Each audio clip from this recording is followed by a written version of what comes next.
here.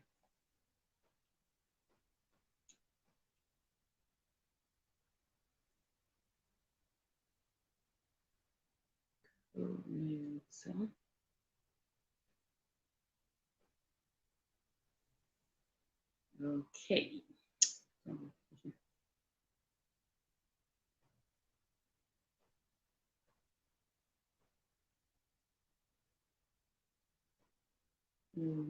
Share. Yeah. Oh no, mudhure sei paida etiko. Amana paida. Deborah, she say ganimbo share da share link talonoka kanasi. Toda share link. All right. Let's share link it on. Tanonoka pane zvazvichiitika kumashure ku Bridget mandishona zviri sei mwanyara zimchik zviri sei Tamari tafazwa mashauri meme Priscilla muungani zviri sei amana mira ndishare link ku Facebook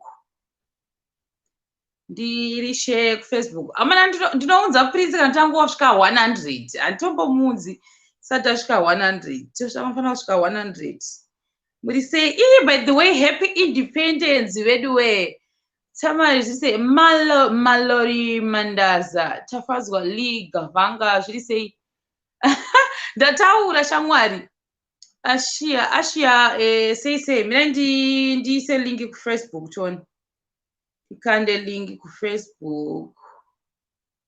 All right nhasi ndatinonokeka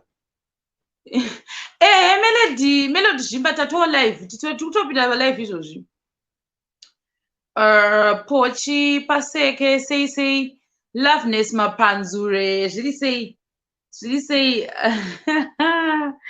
amwana happy independence amwana muri kuita seko neindependence indasira ndakavata taiva kugala zuro madeko vedu wenu taiva kugala zuro madeko ndanonoka kuti umuka nhasi nekuti tati kugala ka Marceline manunure zviri sei amana deedzai vanhu amana tosvika pa 100 tova tatangotaura nomeni pumatasa Brenda vimbai ganeti nhasi wauya ka zviri sei ndakanda link ndikosera kupi kumwe kwandisina kukanda ndiende kumwe kwacho kuneka old account kangu keke anti iyo zviri sei Joyce napea Priscilla muungani muri sei amana tafazwa ndakumhorosa kuekera kwainakidza uye adonha uyu I hope anodzoka internet yake I hope internet yake inaita mayaza tuone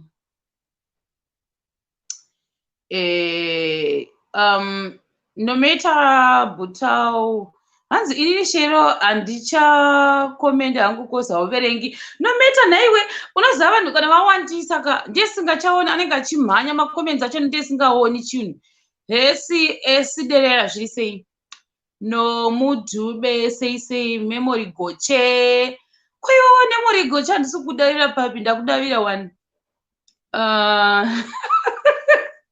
vimbai ganeti udotanga kumudza zvakavata shamwari nyaya iyo ngaipiri yazuro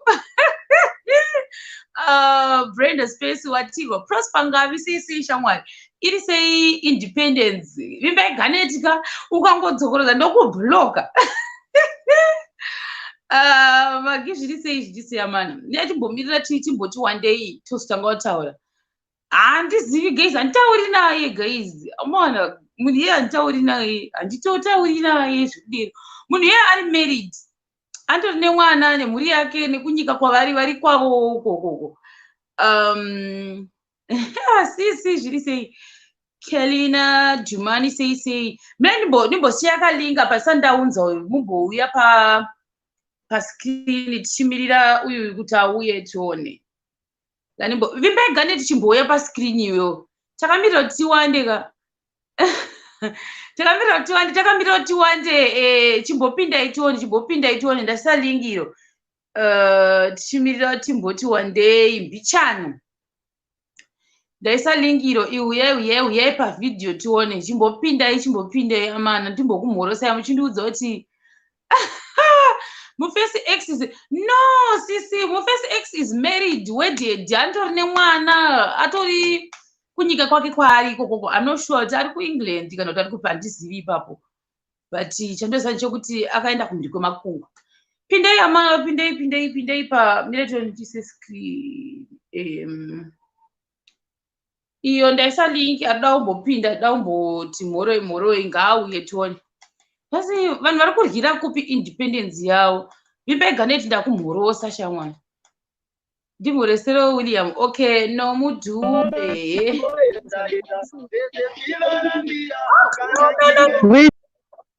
Hey guys, kana makuya panapa please musauya nemi makaisa music ndorohwa nemacopyrights ndapota please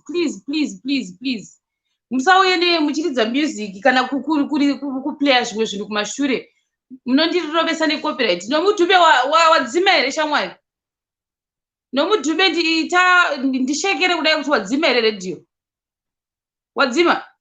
Alright. Hey, ndeipi shema? Musheka njani? Aiwa kutori right. Kuzambira zuva kwanga uri kugala hakuna lockdown here. Tati mugala pa internet.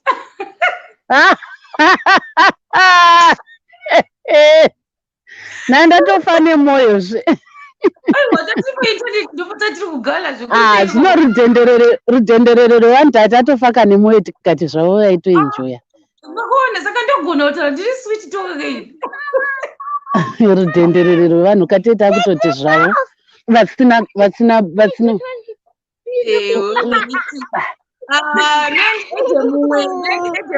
Alright. Ngauye. Anzi? Ndinobuda seko. Alright, chipinda ndikubvise inini. Priscilla. PP. Very boy. Did you say Priscilla? Did you boy happy independence? Thank you. Thank you. Could say watch it. Iri boy. That independence. When you say next? Very boy. Right. Mletende pana ndaka something. Did you say? Uri boy. Uri say shero. Iri say talent. Ndandiri koko.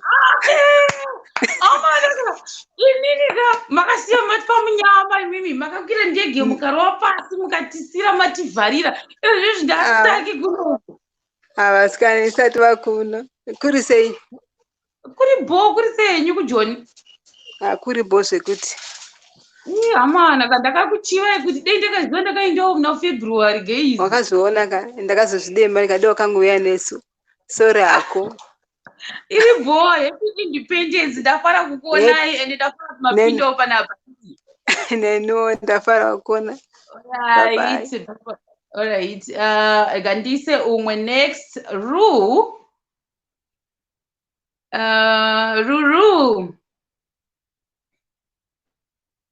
internet Ruru maybe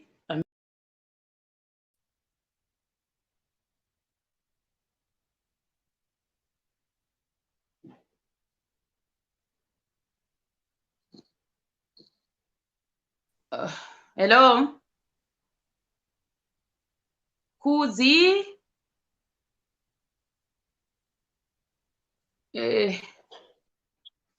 anyway ndise hangu nikirini Prince Zonzo Deipi yes Prince hello hey network yangu ambenu zvairi kuita iri kutonesa mahora muri sei tiri bo saka Prince shamwari nasika independence regai titi happy independence Zimbabwe 40 years hatasvita 40 years ayo haazviri kuita pane vasiri kuziva ka uyu ndiprince uyauya wokujamura no kumudrama, but Prince handisi kuda kuti unyanyotara nezvedrama rako. You just want to know kuti Prince ndiani, unoita nezvei, because hatidi kunyanya kubata zvedrama renyu, hatidi zvinozokanganisa industry yevamwe. Saka chimbotiudza, who is Prince, uchigarepi, wakakurira kupi, what do you do in life? Alright, no problem. Muri kunyatsoninzwa zvakanaka here because network yangu ine kubreak. Ndiri kunzwotaurako. Alright, no problem. Inonzi Albert Takudzuka Chigiya. An MSU graduate with an honors in English and communication. I was born right here in Harare, and then I attended many primary schools. I attended many primary schools because my dad used to move around much. But then I went to Gweru to do my university education.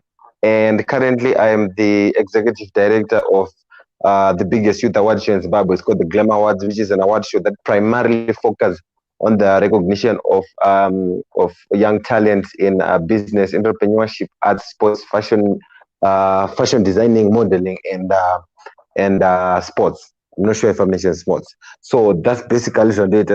And I'm also the digital marketing manager for Newsdays and HSTV Zimbabwe. Oh, iwe ndio unoita zveglamour awards here iwe? Exactly. Ndinoita zvemaglamour awards. Ndisu chaiwo. Hanti iwe zvautori chimunhu.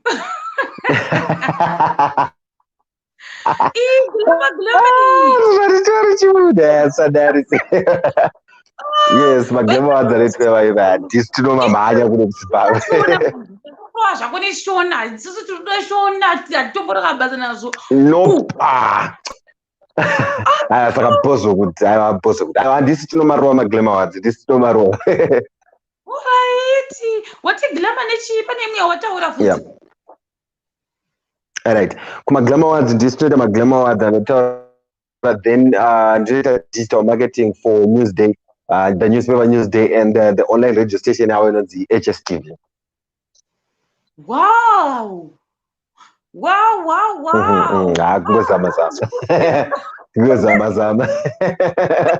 Ngozama. Alright, saka unogara kupi izvo zviwe?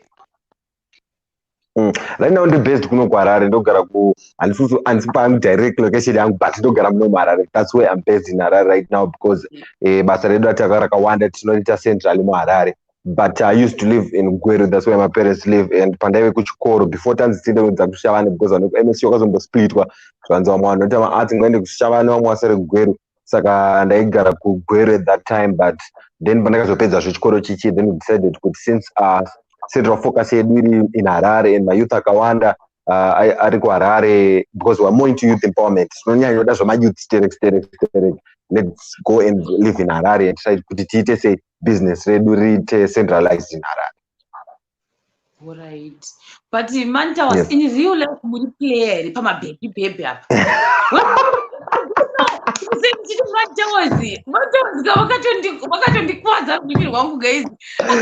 Guys, muri wesa na Manta. Zimbabwe wesa vana. Pasha wana rungudi farira pa character yako. Munhu wese ana Manta. Muzadaro wako vana. Manta vakatondiroya ndichazvoni zvakanaka. No. Personality yako ndio zvairi.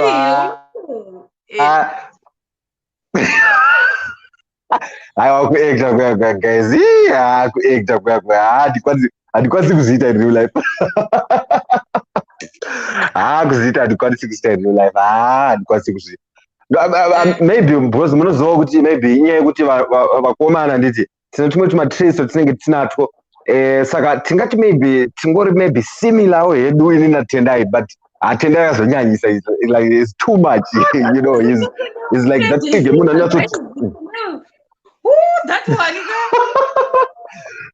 Yeah, Pisa. Ndakazosendwa ma-message nevanhu paFacebook zvakanzi aiwa usadaro Shamari, vanhu vakatema zvikanzi aiwa musadaro wakomana musadaro.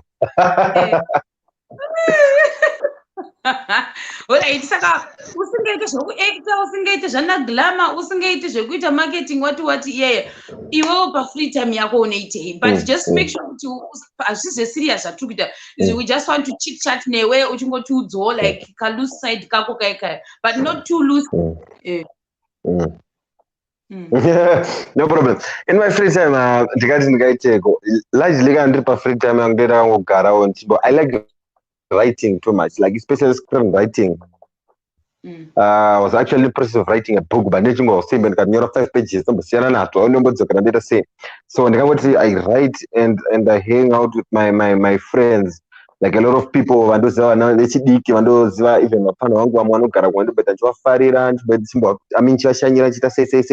and it's I'm not too social because I mean, it's why because pandaka kure nini I move around a lot with my family. Saka my friends too much. Saka one and then a particular group of people.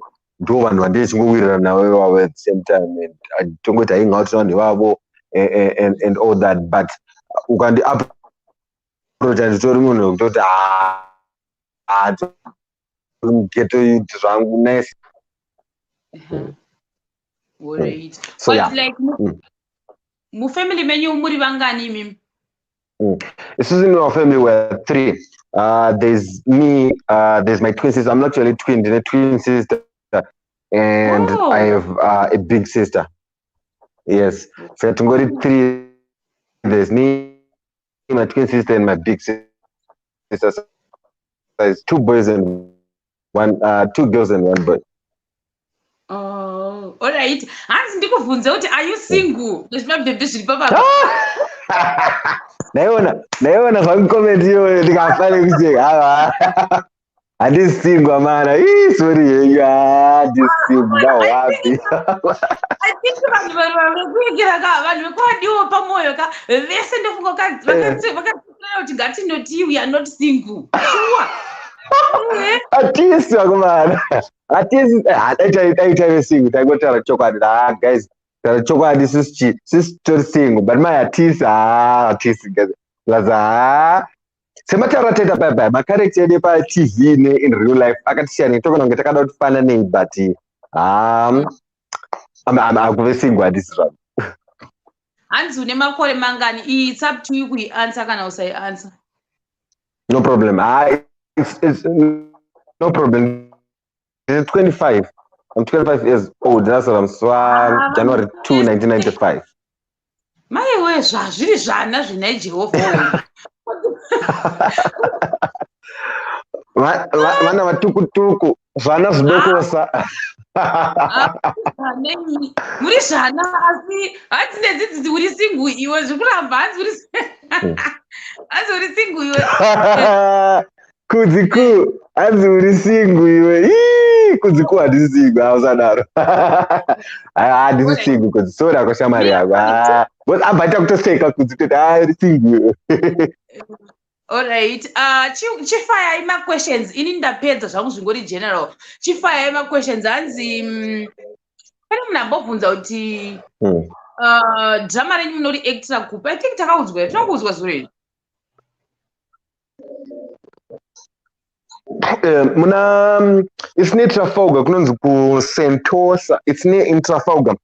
Original Trafalgar na Westminster or something. Yeah, I'm sure your location. The actually good thing about the production is I like the production team. For example, I'm gonna say this, and I hope I'm allowed to say this. And don't director. You understand? Kind of actor papa. Cinema as a trainer akasiyana. Like for example, nokwanindo chikoro and big one ngaru kupasa wanani. But director wedu and it. I know it. He can make sure kuti production yedu yabuda zvakanaka. For example, scene yedu kupensera yamukaitarisa yakashutka in like different times, but my directors anyatsogona kunyatsokwenenzvera kuti zvinyatsobuda like maonero amunozviita in Hollywood style chaiyo. And no one thing chandinofarira about College Central mashandiro avanoita nevanhu vanonyatsota kuti munhu wese anditi even if une basa rako rimwe raunoita unokwanisa kuwana time yekuti basa rako still uchiengage nawo still muchipa vanhu takunanzwa takadai kuti tiunzire vari ruzhinji kweZimbabwe. But anyway, maybe ndiri kuti ndakachosa kupata college central chi ini ndinonzwa kuti college central chi chikoro kana kuti company. College Central company, it's a production company yakafanana nekuti Universal kana kuti Sony Pictures kana kuti Village Roadshow Pictures. That's College Central. All right. Man, I'll fire my questions. How would someone get your special attention? My special attention. I'm going to special attention. My special in terms of business. And this, but I think we move first. We go now, but start again a picture. I think move first. Oh, and we're going to make special attention. And special attention. Baby is not net magic because I'm going to not to that special attention. Dad.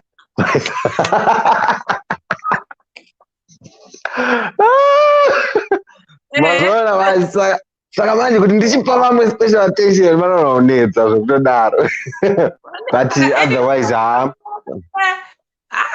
vekuigina mawani wanna compete with the current bay maiwe sure here nai anzi ruchi 6 wanna compete with the current munaigona competition yacho nai ruchi hapana competition aiwa hapana competition ruapa aiwa but anyway hatokufara vanhu vari kutisupport guys. Thank you so much. Unoziva kuti muZimbabwe zvinonetsa kuti mungova nechinhu chekuti vanhu vanenge vachichifarira, so it's very difficult. And I see a lot of comments on Twitter vanhu vachitaura kuti zvakazoti and I always tell people kuti you know what, you should give us time and kutanga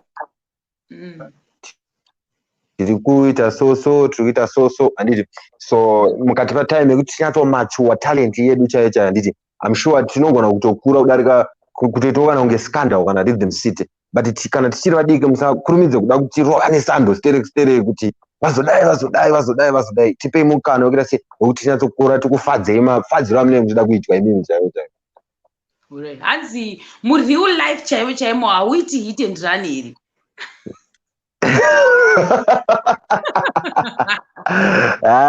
Mjara audience musadaro mjara. I want hit and run mjara hit and run. And ndakabudza ini pane mabvunzo ekuti ndozotodawo kubvunza sha uya ngabvunza anzi new life hausuda kutotsonya yekerere handiti ndizame here guys. As in real life, I was going to Tsotsonya Noku. No. She's actually my very good friend. No. I wouldn't plan on Noku Tsotsonya Noku. And now when Anzi the one I got 5 years, I would like to respond. Now Owen Anzi, where do you see yourself in 5 years? Where do you see yourself in 5 years? Yes, exactly. You know what? In Chantuno Farra Owen and it. I'm more of a youth leader. If you look closely, people weren't surprised that they saw me on Wadiopa. They were surprised that I was acting because they know me, Kuneimeo area, and that's why my Glamour Awards. My Glamour Awards it's a youth empowerment program. It's nice. It's being run by a lot of people. But in Passion Young Church, it's acting. So within 5 years, this was on Tonga and Netflix, Tina Big Nana Manta Katopina Netflix Saga I Fabo Saganaga and in drop it about Akuna Chinching just like I say Akuna is not that Saga in 5 years I would like to see my Glamour Awards Akura Batagana Africa yes and the Susu Tonga or to Netflix because Fabas is Wait. And this is Mushakwanyu Kupi. Kumsha kwangu otili ya mabika unanditara kumsha kwangu alright kumsha kuti kuzhombe kana uchikuziva I will not say the specific area but kumsha kuti kuzhombe kumsha kana tonga yemoyo uko kuduse ndiko kumsha kwediko. And after season 1 appear next week, how long is season 2 coming and hope is gonna take long? handizivi zvangu ipapo even if I knew ndisingabvunzi kutaura nema-directors I think ma-directors edu ndo anenge ari in position yekuudza vanhu kuti kana season 1 ikapera it's gonna take this long kuti tiende kuseason 2 kana tiite sei but I think shema vanawo ma-social media handles avo vanogona kuudzai then munogona kuvainbox motovabvunza kuti season 2 iri kuya rini but hopefully haitore time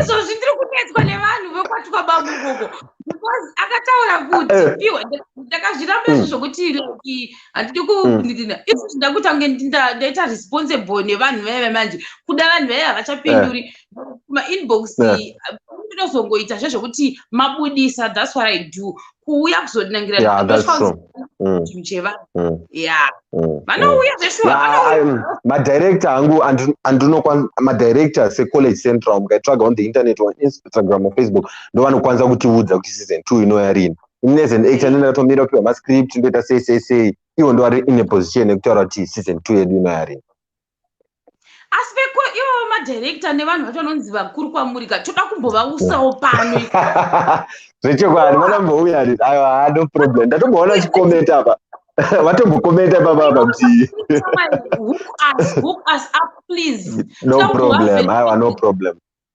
aiwa no problem atinokuukai mombota aiwa varambi they're very nice people avatomborambi kana avatomborambi because mangaselebuka unototsvaga 16 aiwa kana I believe kuti zvechicelebrity zvazo kuda kuomesera vanhu kana tichii kana tida kushanda chaiko kati tinofanira kungoshanda zvakanaka kuti kuda kuomesera vanhu kuda kuti rega timboita zvokunodhinda tsamba kuti zvazvakudhara plus isitiri vana vadoko saka isi tinofanira kungoti gaga Hansine uyu, who is your role model in Zimbabwe and out of Zimbabwe?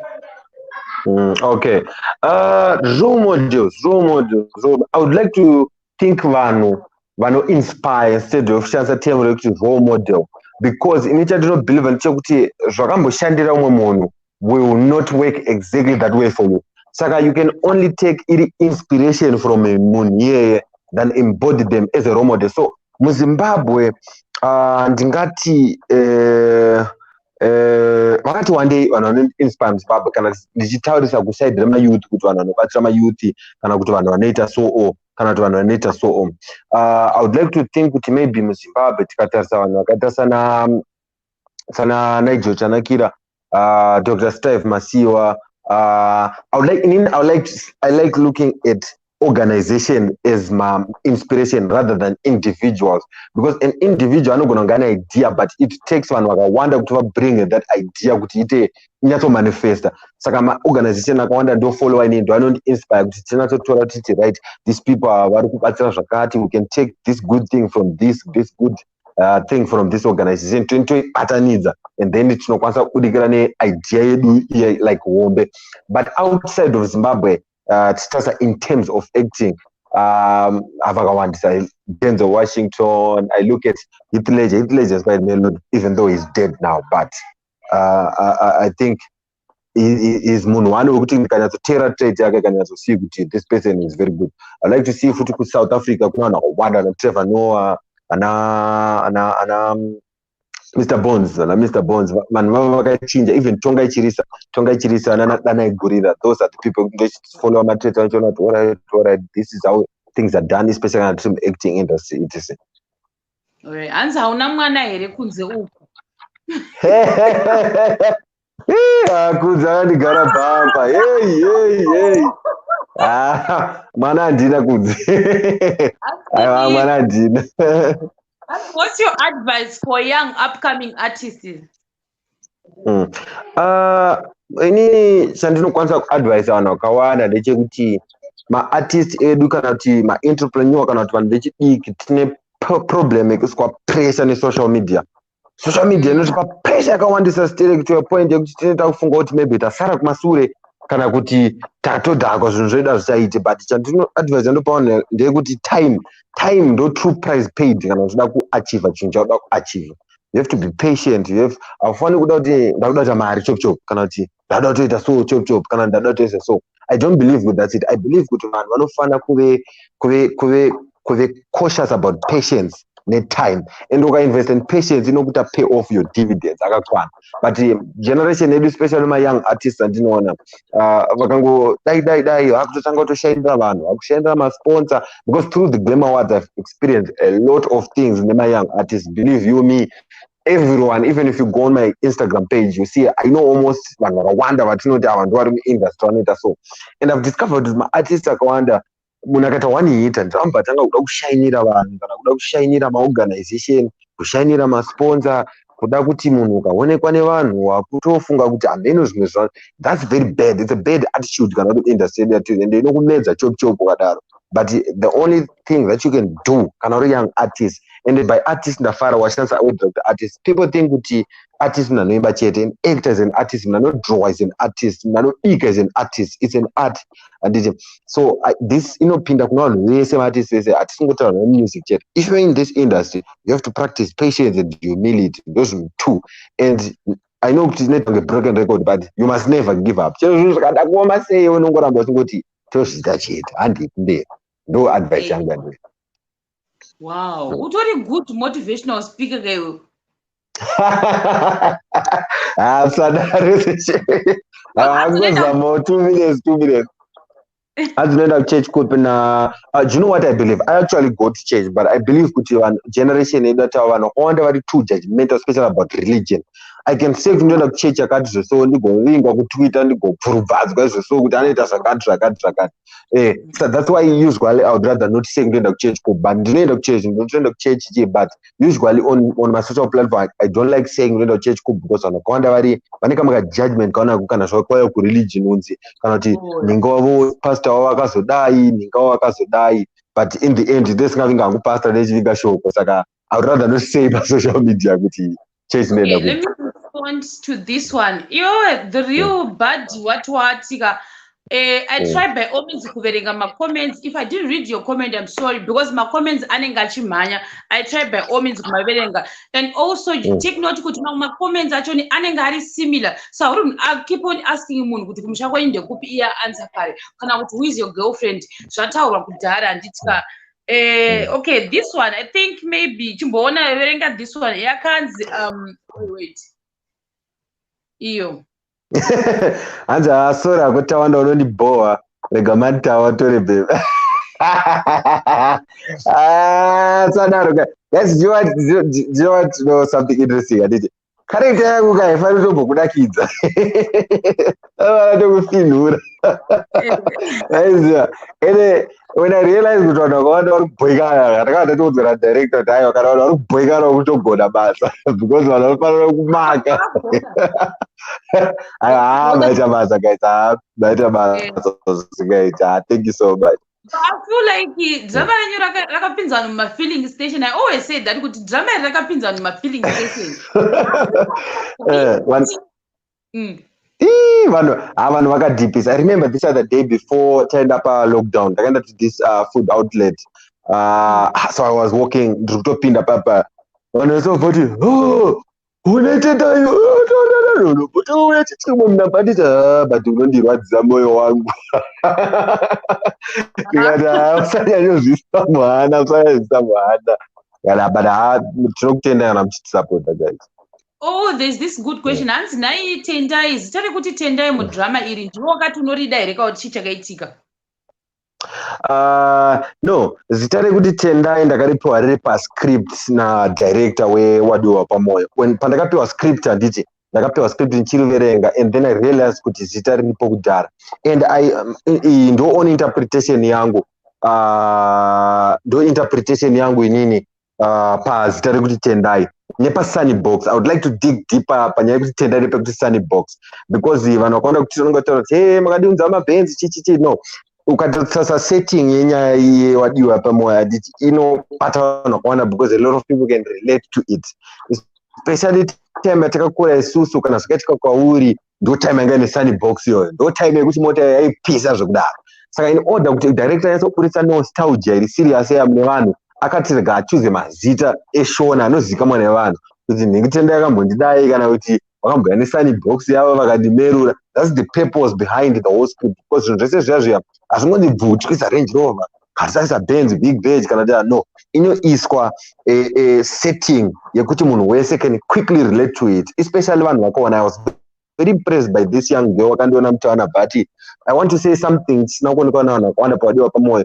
Panotanga episode 1 pane noku panoti ndofarira rugby as compared to soccer, and pandakabuda nepa episode 6, the first thing chakatanga mota maya was rugby, and vanokaonda vangofunga kuti vanokaonda kuti chavakatanga manyanya kutaura chekuti ndiani kwari kubuda uyu, but havana kuona easter egg iyoyo, but inenge chitori setting kana kuti scene yakatogadzirwa nadirector, so that zvinhu zvese kana zvasvika paclimax papa zvinomake sense kuti ndo zvinhu zvinofanira kungositting.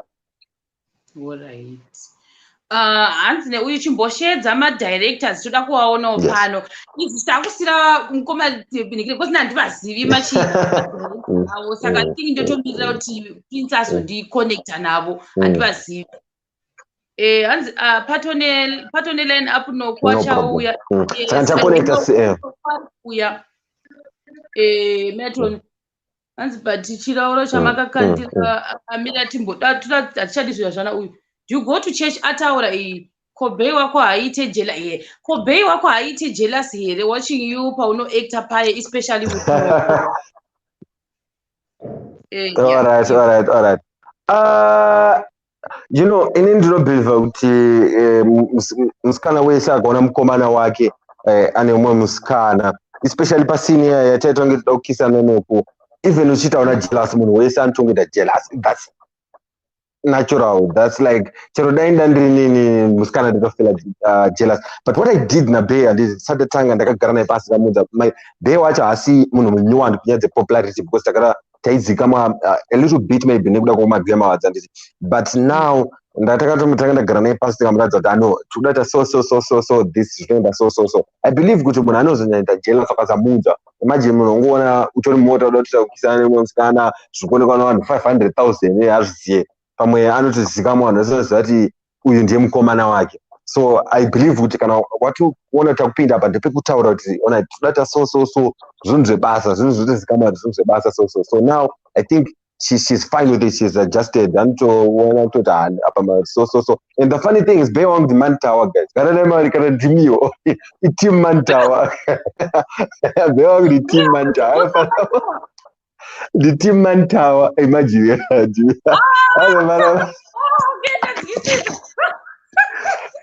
Imagine. Kana ndimiwo guys. Anondimaka mvira anototi hayi wotori mumero zvako.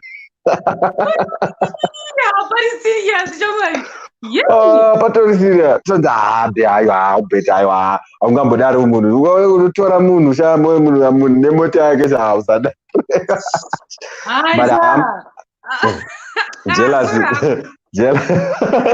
Jealous hapana hapo guys.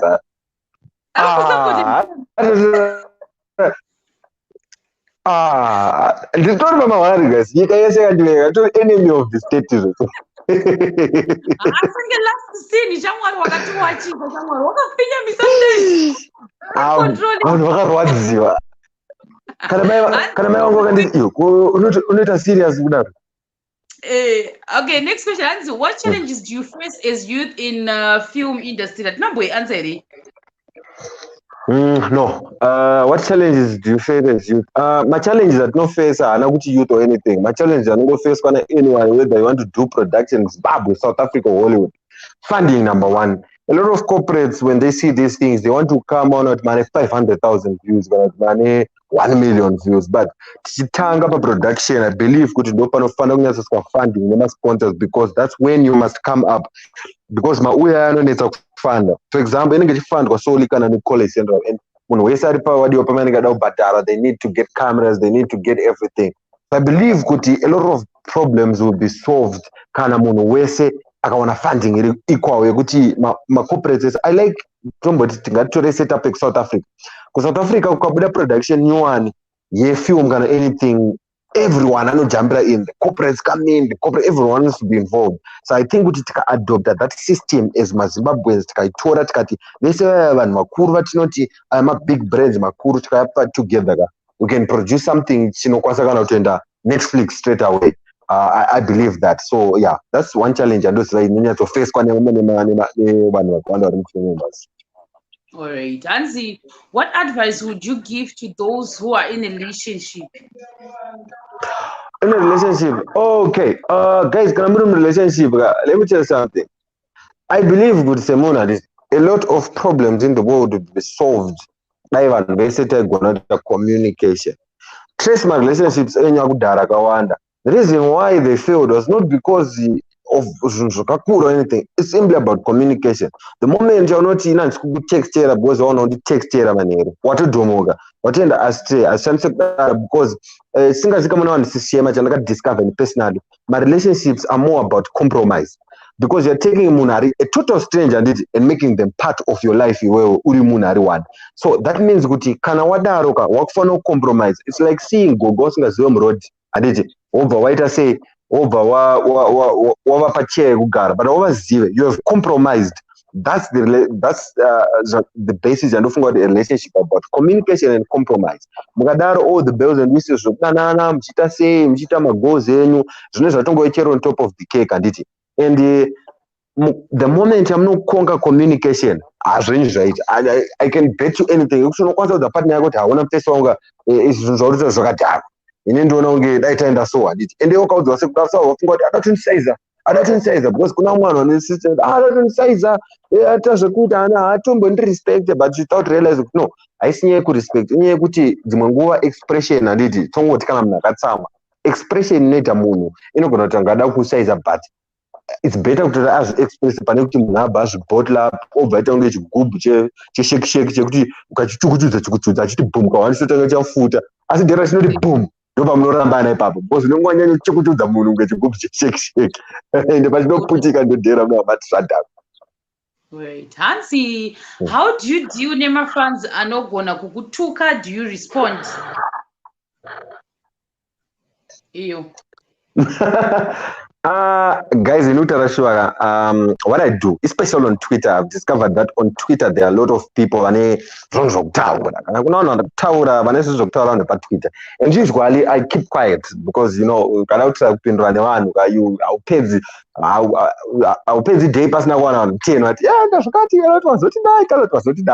but usually I try to find a mature response to it, especially on Twitter, because I don't believe in using my vulgar language, trying to exchange words with people, doing what I don't do that. Usually I try to find a very mature response to respond to you. But when I could respond, because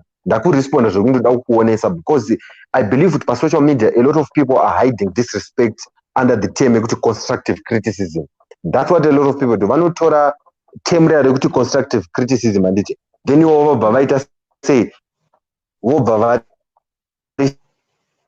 Shandisa is good constructive criticism, but it disrespect.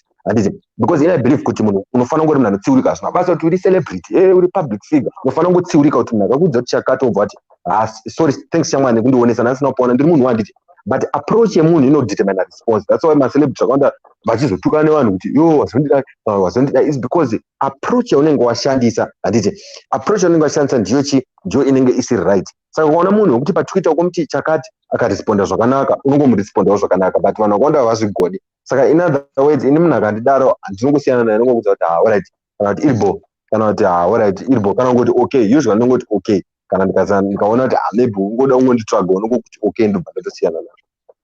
Wait, Hansi, ndeupi actor muzima unoda kushanda naye? MuZimbabwe vakawanda vamwe vacho handivazive mazita, but there is Nigel the Slick Pastor. I think Nigel the Slick Pastor is very good. I believe kuti anonzi Tonga Chirisa is very good.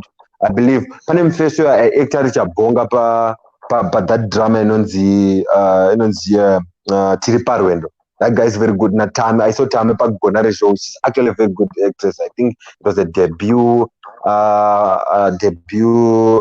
film. She was very good. Yeah, I don't know my stuff. vapedzi but vanhu vakawandisa vanoshanda namuZimbabwe. Taura what hanzi mirati tiverenge 2 or 3 then totanga kuedha vanhu vachiuya papa vachitaura newe timbotanga hanzi muri kugona Okay, no guys problem.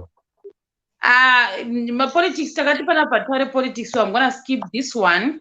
Do you have siblings? Military hands, but Tendai try to be soft as who? No, this is about drama as well. Do you have a dog, guys? Guys, why a dog? Really, I don't have a dog, but why a dog? Why am I a dog? Like, I don't have a dog, but I like to get one. Ayo pane mumwe munambobvunza think mubvunzo wacho ndakukwanisa kuisa apa ati hanzi what do you like about the personality yaTendai womufirimu naPrince chii chausingafariri chii chaunofarira ipapa pamapersonalities emudrama nereal life? Okay, I'm gonna talk about Tendai. I think Tendai are a bit aggressive because if there's one thing in nature, just show Ramun are aggressive, especially towards women. I think Tendai are authoritative too much, like he exerts his authority too much on Noku, especially on Konapa senior yakanzi phone kurira, then banzi phone kurira iya banzi kana iskurira kata aditi then pova paita pakangosvika kanzi Noku andikumba anambobvunza kuti janoona kana kuti kuita yangu andikumba. Imagine. So I think kuti one character ndisingafariri pana Tendai is a show off. Number one is anozvida baba wacho too much, anozvida zvokudaro and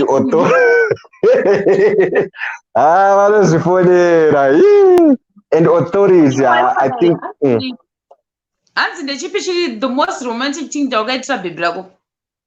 What's the most romantic thing? Zvakawanda ndingatichikwa.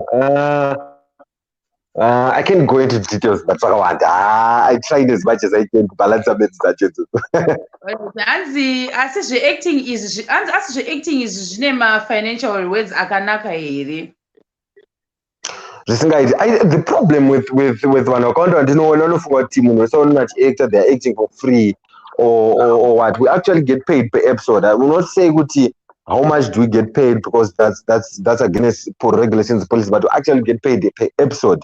And imagine if someone is getting paid per episode, per episode 6, per episode 10, and imagine no per episode 1, you can see those guys don't just call us, say guys come in, they actually pay us to badara. So we're gonna pay you season you choose season per episode. So extra guys no matter. I think we all know my actors are Kawana, but we take context say Hollywood neZimbabwe so that Zimbabwe wakadhakwa because vanamari kana kuti chichi kana tozama maactors ekudhara kangoita asina mari tikafunga kuti, but I actually think kuti acting ine marwadzi akawandisa zvisingaiti. Hanzi iyo sorry ndakangana kuiverenga ikanzi chi fanya ndapina hanzi are you related to Killer T? Ndaona vanhu 3 vabvunza zvinhu. Alright, sorry guys, I have a phone yangu pa charge. Sorry. Alright. Okay. And are you related to Killer T? I'm not related to Killer T. I'm not related to Killer T, but I was actually with him this other day, but I'm not related to Killer T. But I just want to take Okay, I think my questions are saka ndakuisa link apa pamumbotaura nani naBudzi venyu vakakurwadza yava.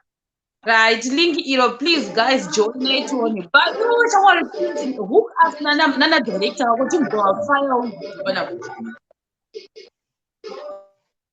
Oh, this a volume mwashure please.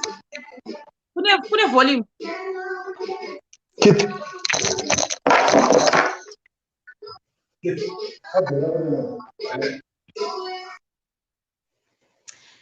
Ndambomubvisa 2 minutes kana adzoka apa pane ndamudzosera because ndoda kuti pabve sound. Guys.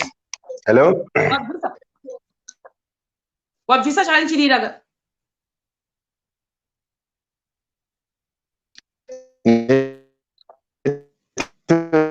wait. Kunetsa, I don't know what happened. Ndikunzwa. Mandise futi link panapa. Vada kujoin, vajoine. Vada kujoin, vaita sei vajoine. Hanzi, it's disappointing with the talented actors in Zimbabwe and the career. I wish what PP. How are you? Mr. Prince wanenge vambodona maybe ari kudzoka futi. Okay. Ndokupenda nhasi timbobuda nokudhuvana chakuedhi. Zviri sei pipi uri kupi? I'm in Namibia. Ndiri paNamibia apa zvangu. Ndikumirira kuti uyu anenge adonha saka ndikumirira kuti adzoke Prince wachona adonha ndisikuziva ndechindikengekuita sei. But otherwise muri sei imimi? It's terrible zvekuti. Muri kutsikisa dzipi? Tikumborova maweeks tiri kutsvaga zvishanu. Prince inyaya yekuti foni yake yapera moto. Happy Independence. Yeah, happy independence. Kwese apa tiri pakwarantine kudai. Kumusha kwendekupi Mr. P? Pamasvingo apa tiri paZimbabwe. Pamasvingo pazaka kwachipfuti kwachobhena. Asi Prince amana Prince adzoka Prince adonha guys. Ndikumutsvaga pasi kumuona apa. Alright, hapo ndingokutonedzai ndiise muchimirira Prince anditi modzoka futi adzoka. Aiwa, I see pressure. Prince pamasvingo pazaka kwachipfuti. Shingirai dzima shamwari chiri kumashure. Kana makujoina panapa please ndakaona nge problem yekuti vanhu like kana wakuuya pavidhio ndokumbira mudzime device imwe yamune muchishandisa kuita sei kuona video. Handiti dzimai imwe device yamune muchiona video cause ndinogona kuita 20 minutes akangogara kuti munhu aone kuti apa live. Ngatione Fadzi. Zvisei sister Fadzi? Uri right here Shema. Ndiri bo maita munyama Prince adonha guys. Vabva vafreezer. Wait. Chigona si internet iri kuti chichikuitika. Prince, the power just went off and my Wi-Fi went down. Hanzi naye Nigirikini, I think phone yake yapera moto. Andi text ranzi phone yangu yapera moto naye. Saka Wi-Fi yake yabva I don't know. Saka sikuzoti achakwanisa kujoina here kana kutoti zvatopera zvakadero. Mina ndiona kanzi Marceline uyo tione. Zviri sei Marceline? Moshe zviri sei Shema? Ndiri bo kuri sei ikoko? Kuno kuri bo sei kwauri ikoko? Kuno kuri bo ndikushaya kuti saka ndomuresponda sei uyu. Mina 1 second ndione kuti ndokwanisa kutora nhamba dzaPrince here apapa. Ndishandise imwe phone. Wait. Wait 1 second. Muri kuita sei ikoko amuri ikoko? Hai saka tochila zviri kutogara lockdown kai. Mina ndida kuzama kuti tione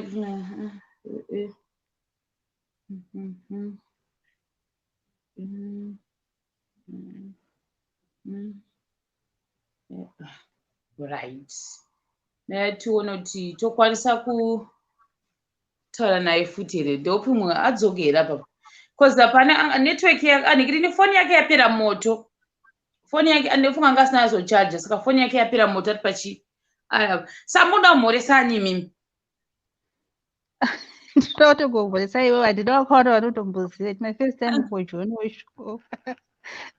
Ndinongoti yes ndinowanzofollowa zvangu anzi Facebook ndichimbonzwa guwa rako saka. Nhasi ndaita but ndaposta ndaita 2 ndicha-uploada 2 after ipapa. Saka ndo-uploada 2 muchaona manje so kana tapedza. Alright, and then ndiri kugowa. Alright, tiri bo. Meti say Sister Alice. Sister Alice, should you say?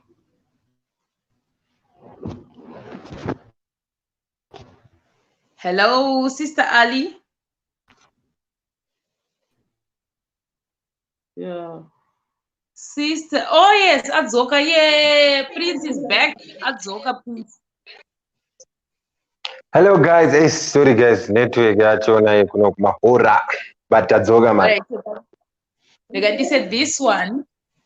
Vicky, the Vikrant. Did you say?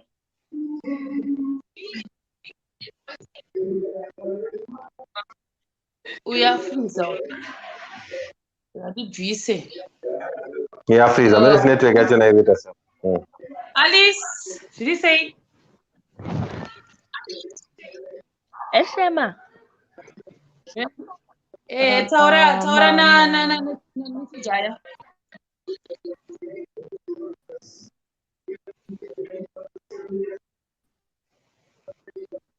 Oh my God. God. Man, did you say she? Yeah, network yachona man's right. Fare mwanda mbo edanga network.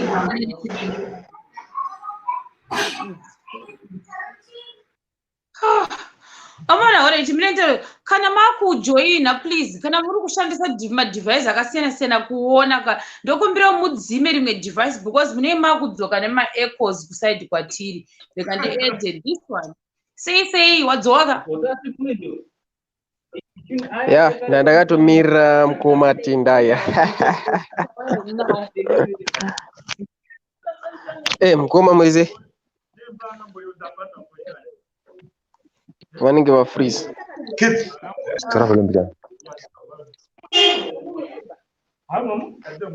Mukoma murise. YouTube.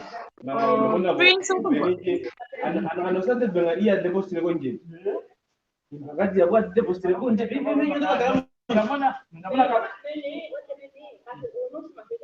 Yeah, panenge paita. noise iri kuitika kuside kwako ere kana kuside kwa Prince? Yeah, Prince yake hakuna kana noise, hakuna kana sound. Saka kwauri ndo kuri vanhu vari kutaura. Yeah, there are some people who are talking there. Wait, ngatipotaura na Prince atinga anogona kuzongozviona later. Handiti. Naida kutaura kuti character yavo iyo ngairembe yakadaro because ndo zvinoita kuti movie rinakidze because tiri kutorimirira. Movie techitoda kutoriona.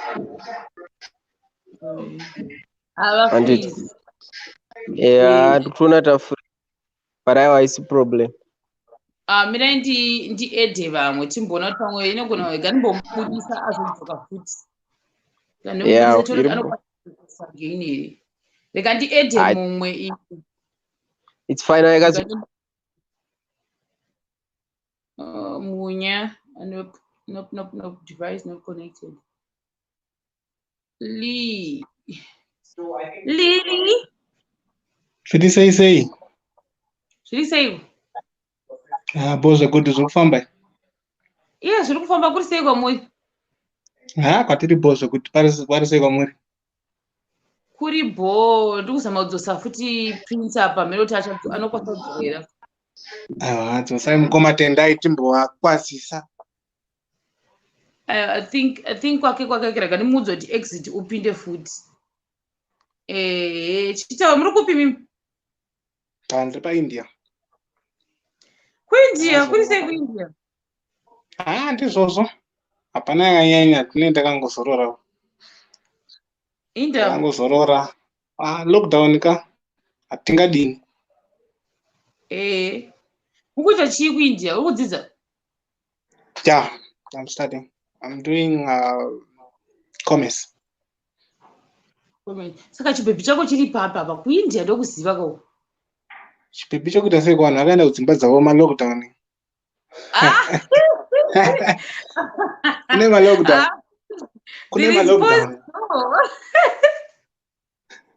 All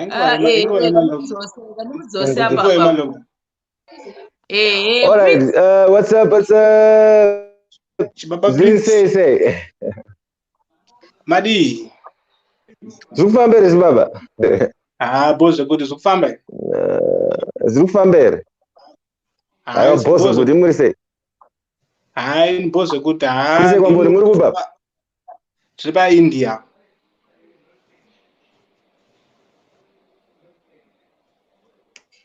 apedza kuti like foni yake tiki yapera futi nditoita tese then ndobva ndabva foni yangu yakupera moto. So I'm going to talk to this guy and then end up another call it a day, guys, because phone yangu yakupera moto. And the network yakuita ichinetsa now. Anyway, chingosiya wataura chichaoda kudza mafans wokala zvako. Thank you nekuuya chingosiya wati pama last words. Last words is, guys, keep watching. Episode 10 is going to blow you away. Make sure you watch episode 10 of Moyo. Keep supporting us. Small projects to come. Support everything that we do in my youth. It's a very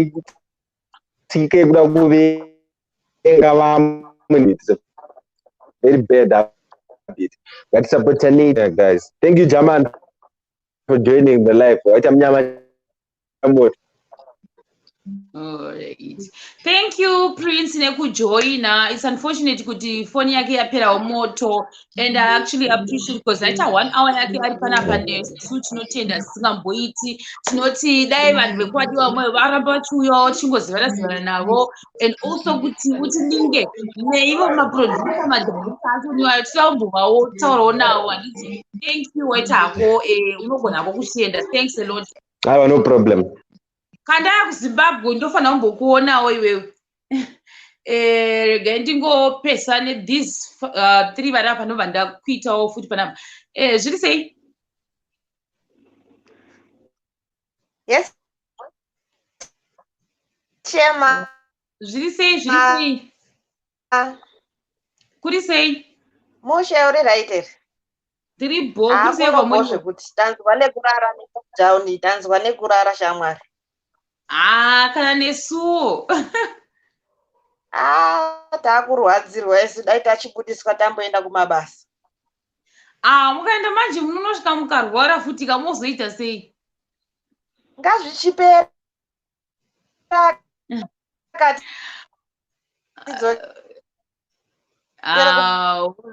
Baba. Kunyatsa kunzwa foni iri kubreaka saka ndakubvisa because handisi kunyatsonzwa. Okay, let me add the next one. Owen, zviri sei? Maybe. Abanga uri sei? Tiri bo. Mana unokaka kusvika na Owen. Vatoenda na Prince. Nakandiripo ndinabvunza most of the questions nhasi. Kaso unakuya pavideo. Network yanga ichitripa kune vamwe vanhu ndakachipa vamwe mukana. Alright, hando zvakanaka. Kadhasi kuri sei koko? Kuri boa. We are living large in quarantine muno. Kuli large sei uri quarantine? Musha zviri bo. Alright, tiri bo. Happy independence. Happy independence. Alright, bo ndakubvisa ndisa mumwe. Manje ndenda kuda kubva ndakuuploada tuma clips kwanhasi. Okay. Jerry. Jeremiah wanono. Ngwari zvise. Kukazi zvatopera kana mwana. Atoinda foni yake yadona, ni foni yake yapera moto. Manje so otherwise zvise. Ndiri bo panapa pane musikana anonzi Vimba Ganeti, anonzi Alice, tivasikana kuti vaikumhorosa zuro. Ngatimbomire izvo zvavo mwana. Happy kumbotadza kuti wana ati happy independence so. Iwe utori happy kare, utori happy. Zvemapepa handisi kuita ba. No, anyway, thanks. Kana show yatopera ndichatongoita sei? Ndichatongoona replay handisi kuita. Ndato watoona kopedeba.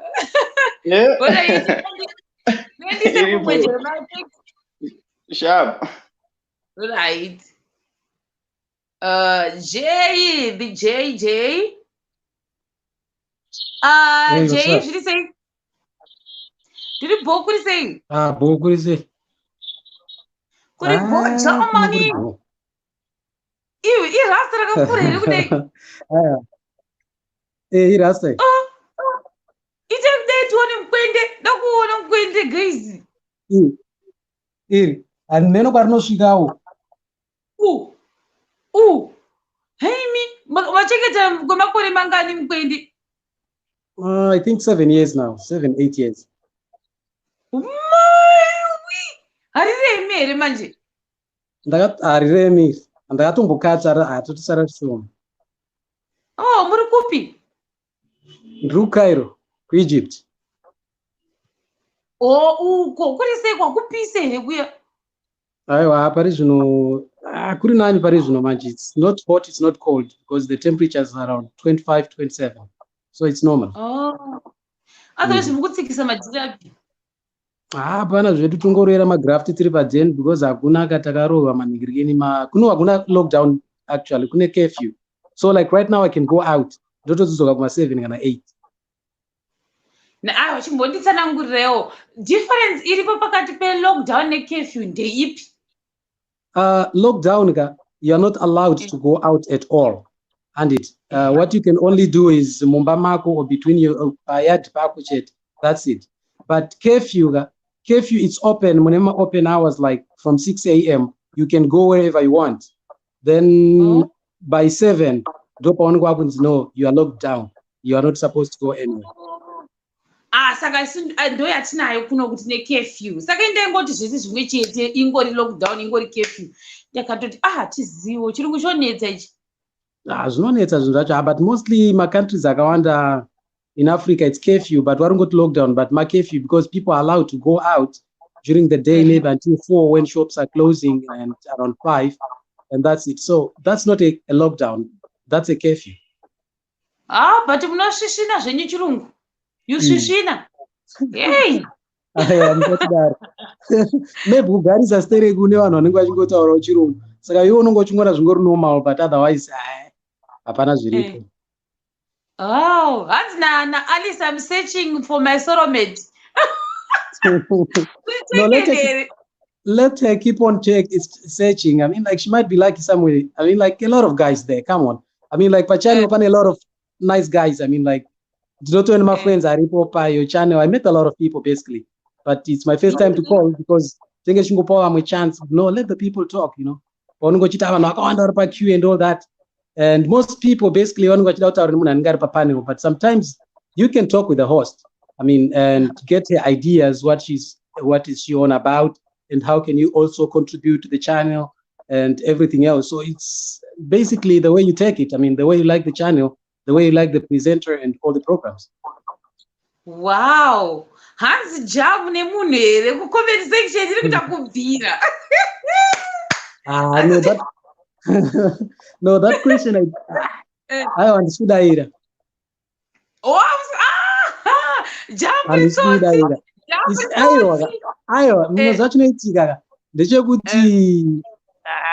sometimes you go leave it just like that. Wow. No, but because that's not the reason. That's not the reason why I came to the show. So my God. I prefer not to say, you know. Yeah. Saka hanzi nedzidzi makadzidza kusvika palevel ipi? University chacha, I'm an IT expert. Oh my God. Wow. Hanzi nedzidzi vangu. Let me check my comments by computer.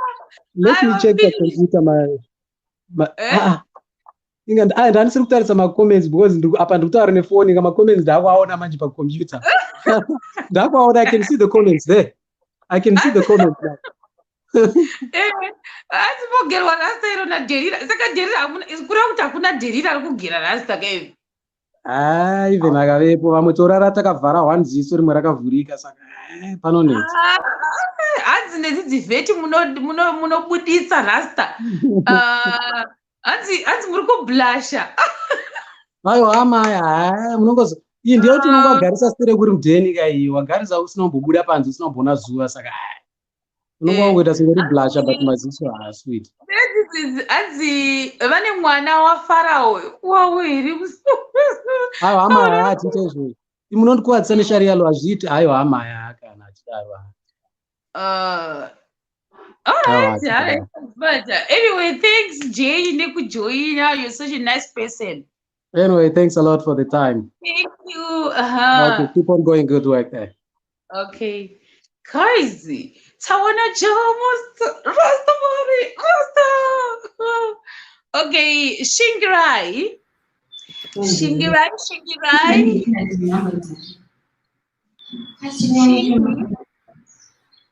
Shingi.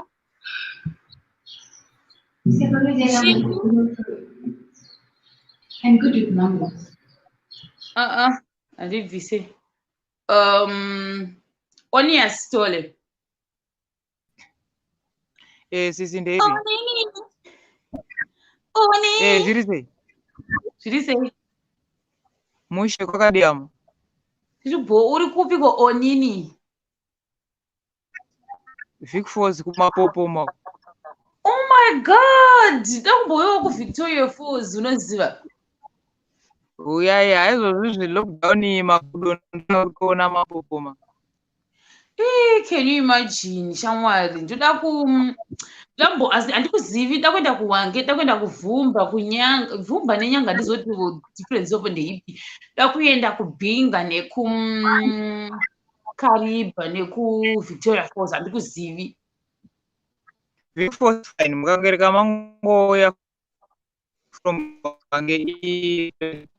from here to Chobe kubotswana itongo 73 km. Mukangereka mangoya kuVic Falls motoziva kuti Zambia neBotswana neHwange munokuenda because padhuze. That's nice.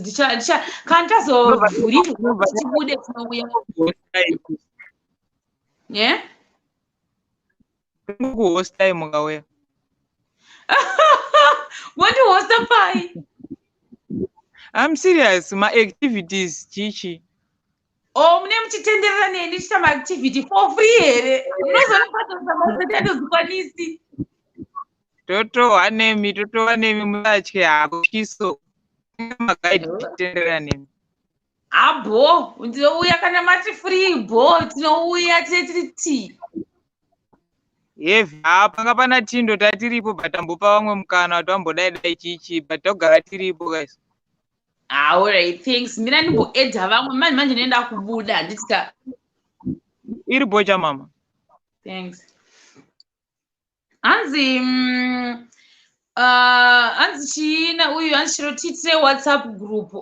There's a reason why ndisingade zvemachata zvekuita magroup. Actually handisitombori even in real life handisi kana mu1 group randiri even magroup ekungonzi kupi magroup andakakwanisa kugara mari anga ari ekubasa.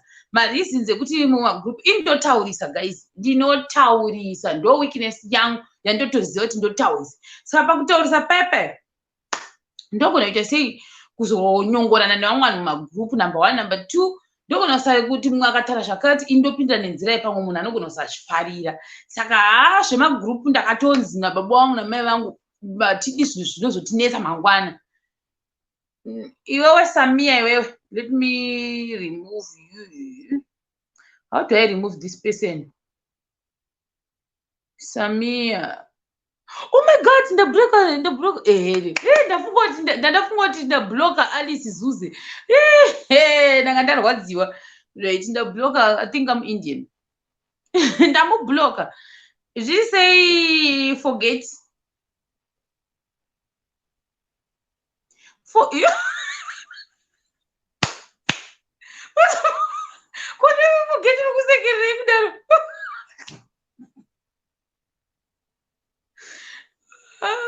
Forget. Handisi kunzwa. Fogi. Forget asi kunzwika uyu. Isa my earphones. Forget hapana chandiri kunzwa. And guys, forget angakafita kuzipaka. Smile yake ndinakidza. Maria forget ndikira manje. Gatione precious.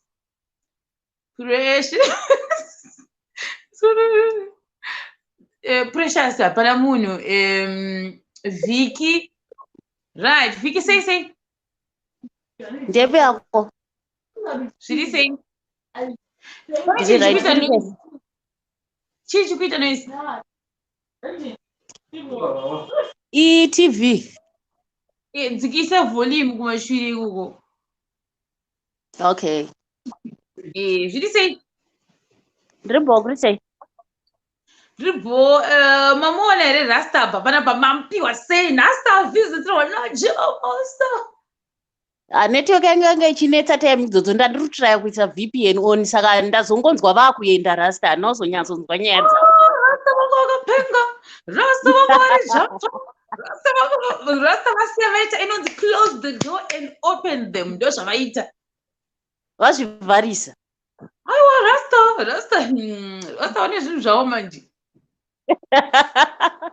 Andaruzirira. Ndiri bo kuri sei? Kuri bo kuno happy independence. Sure. Hairi bo. Nhasi ndinoda munhu mumwe saka ndichingoti happy independence chibuda. Ndikutageta time dzandikutageta ndofana buda ndozo-uploada. Ndofana kuuploada mamwe mavideos asi anda-uploada panapa. Okay. Bye. Jaja, who is this one? Anonzi Munya yabva karara apa pasi kuzoti chikuitika. Munya pinda shamwari. Munya ari kupi? Munya uraitika. Ndise Ruchi. Ruru.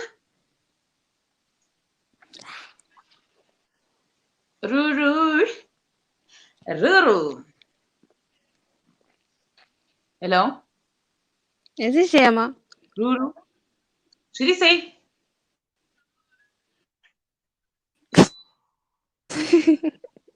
What is it? What is it? Bo. Could he say go?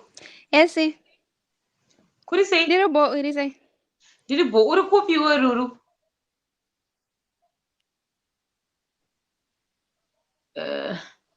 Who could need Ruru? Kukubo. Uripi? Kukubo. Urukupi? China. Oh my God, China!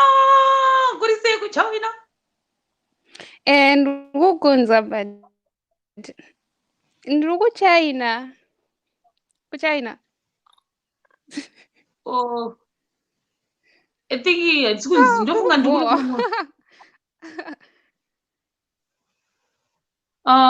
Ruru nikirikina mino chichukitika ndofunga pakutaura apa because anenge ari unonoka unzwa mawords angu. Ruru ndakumbokubvisa 2 minutes wodzoka futi.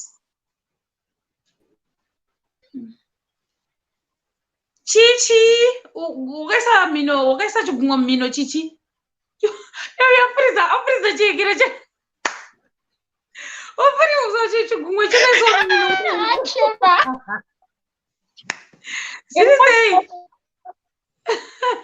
Ziri sei?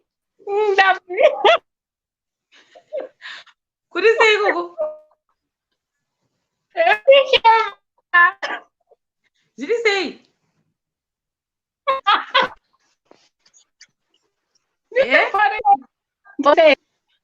Ndiri bo kuri sei koko? Kuri bo muri kupi? Ndiri bo. Kuripi? Ndiri bo uri sei. Muripi? Kuna bo uri. Wesley. Kupi? Kwara Wesley. Oh, Harare. Ziri sei Harare yapindira ikata. Ndiri ko Wesley Shema. Iri bo happy independence. Alright. Ndakumbokubvisa indise vamwe. But bye bye.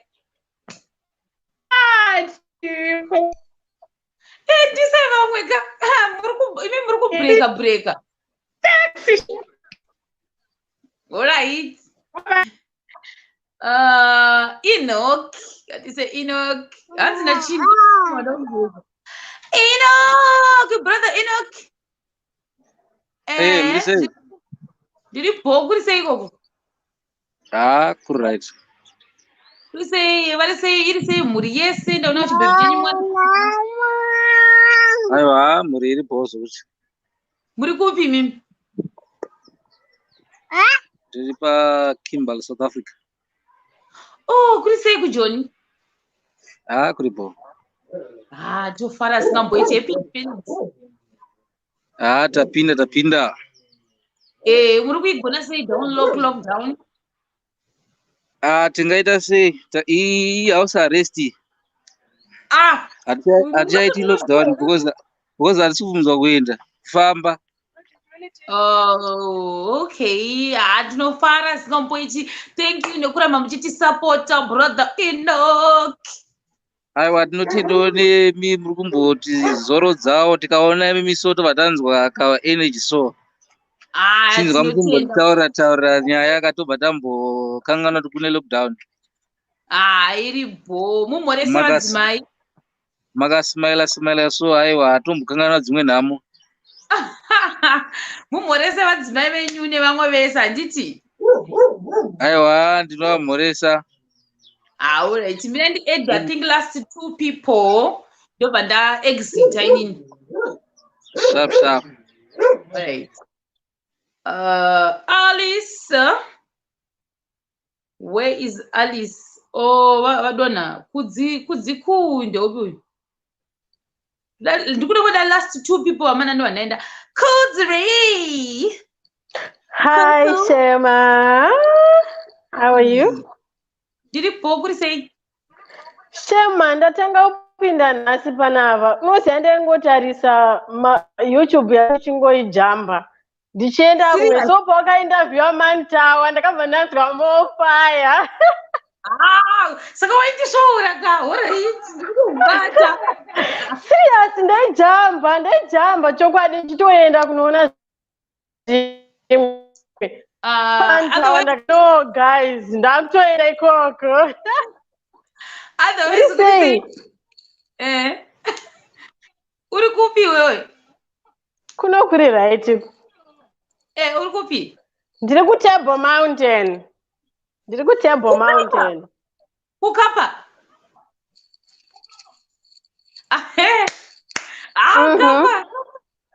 Ukapa motipedzera. Uri right kunoku. Ndikuzviona kana nesmell. Baba, ndinebvisa ndikunyaya.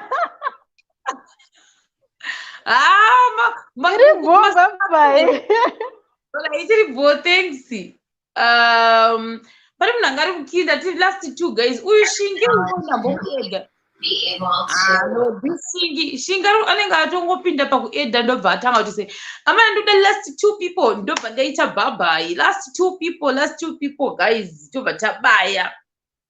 Mozoona my next clips andichangendesa. I think mangwana ndichauya kana zvikafamba zvakanaka ndofana kuya nekamufesi kaya kanonzi Moze uye zvina sister Shami zvikafamba zvakanaka mangwana todi taurena sister Shami and Moze wepadiwa pamoyo handiti last 2 people guys, only 2 people ndobva ndabaya ndikangona pakapera 1 minute ndobva ndaexita.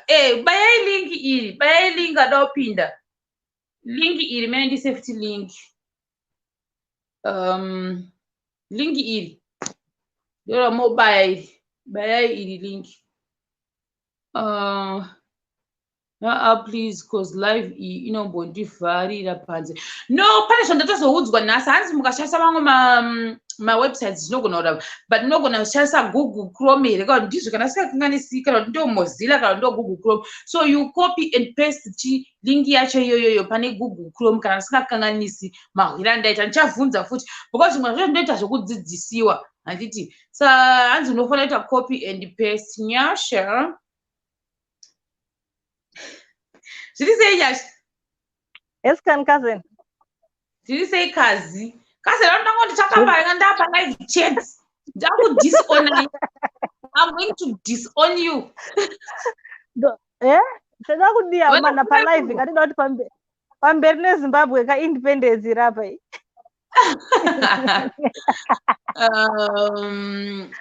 Otherwise Zizi.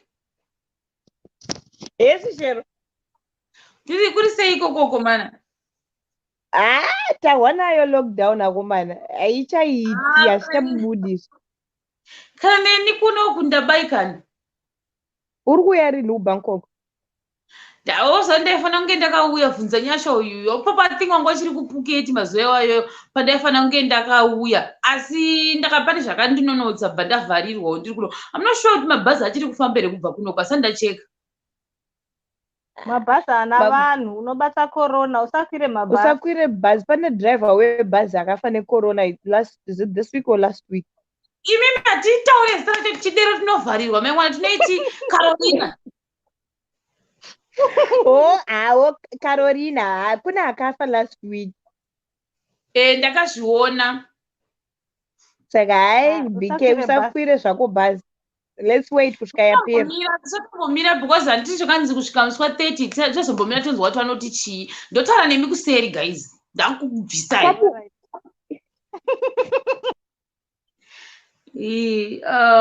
Metione kana nambo kuedha ndokumbira muite exit nikini because pangu pana parikuti pazarisa guys.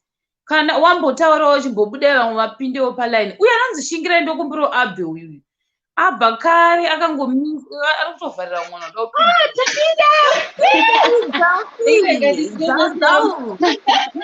ndipindirwa.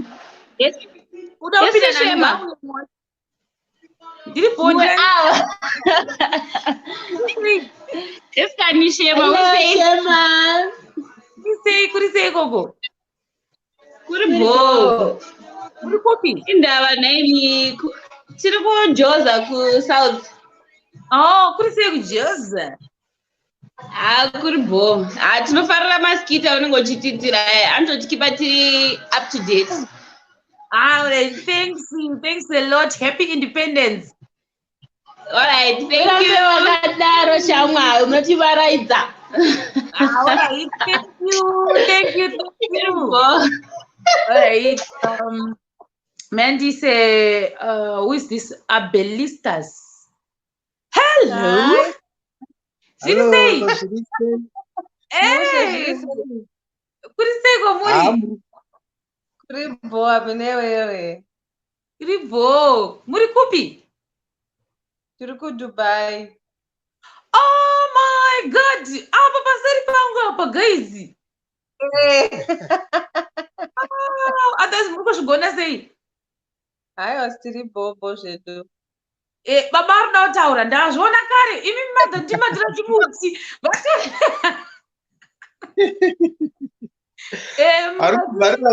Arikundivharira kunze.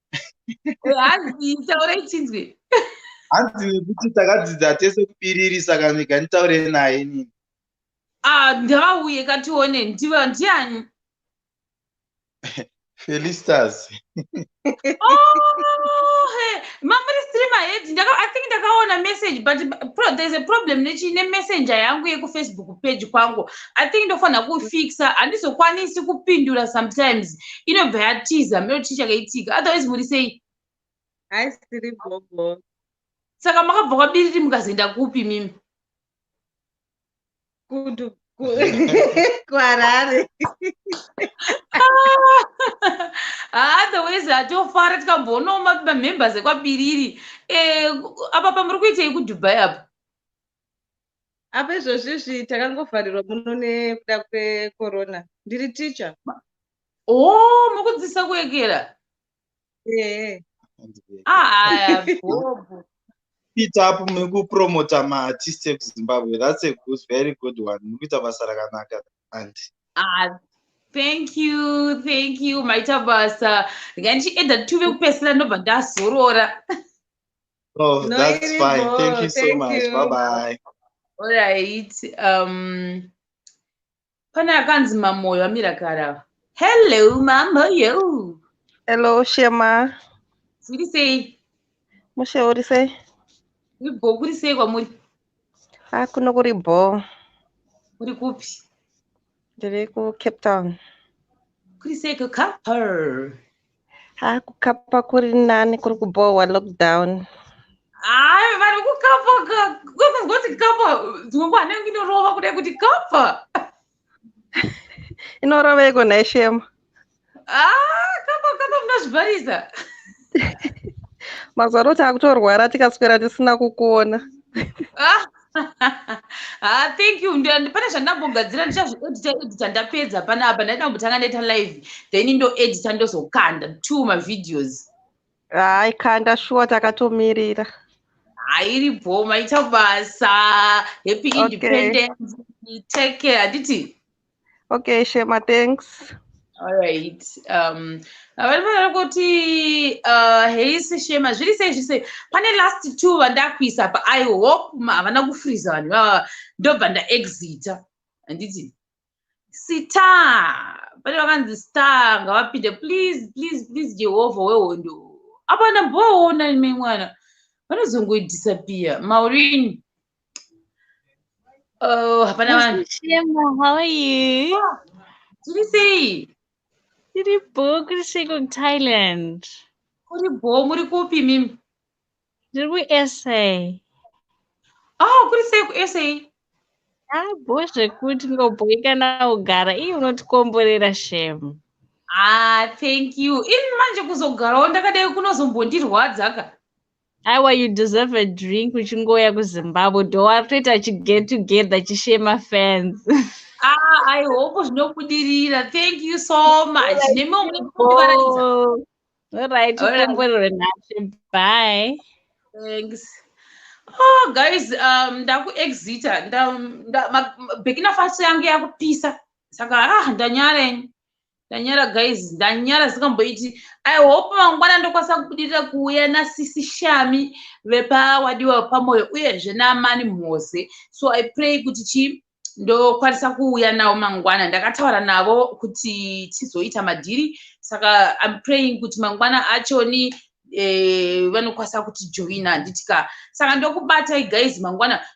Ipo papa ndichipedza ndakumboedita tumavideo twangu ndokandawo panapa handitika. Bye bye guys. Bye bye. Ndakuinda ndofana kuenda. Ndandakanganwa kuna vanoda kuzofollowa Prince, the real Prince yake iyi nikirikini yake ndio madetails at the real Prince mufesa anga achitaura uya ndio madetails ake aya. Amnokwasa kumufollowa vaya vanhu vayanzi glamour. Bye bye guys. Bye bye. Ndakuinda. But guys, what's with Rasta, my husband, and I no. Okay, bye.